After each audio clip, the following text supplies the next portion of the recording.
കേന്ദ്ര ബജറ്റ് ഇന്നാണ്. ഇടക്കാല ബജറ്റാണ് കേന്ദ്ര ധനമന്ത്രി നിർമ്മലാ സീതാരാമൻ അവതരിപ്പിക്കുക. തെരഞ്ഞെടുപ്പ് മുന്നിൽ കണ്ട ജനപ്രിയ പ്രഖ്യാപനങ്ങൾ ഉണ്ടാകുമെന്നാണ് പ്രതീക്ഷ.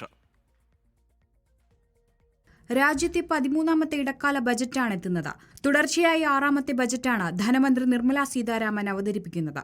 ബജറ്റിൽ അടിസ്ഥാന പ്രഖ്യാപനങ്ങൾ മാത്രമാണ് ഉണ്ടാവുക. തിരഞ്ഞെടുപ്പ് മുന്നിൽ കണ്ട് ജനപ്രിയ പ്രഖ്യാപനങ്ങൾ ഉണ്ടാകുമെന്നാണ് പ്രതീക്ഷ.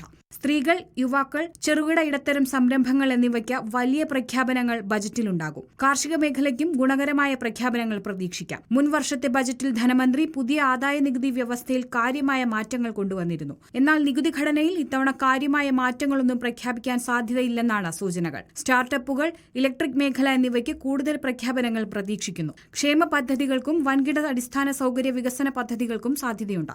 7% GDP വളർച്ചാ നിരക്കിലേക്ക് രാജ്യത്തെ എത്തിക്കുന്നതിനുള്ള പദ്ധതികളും ഉണ്ടാകും. റിപ്പോർട്ടർ, ദില്ലി.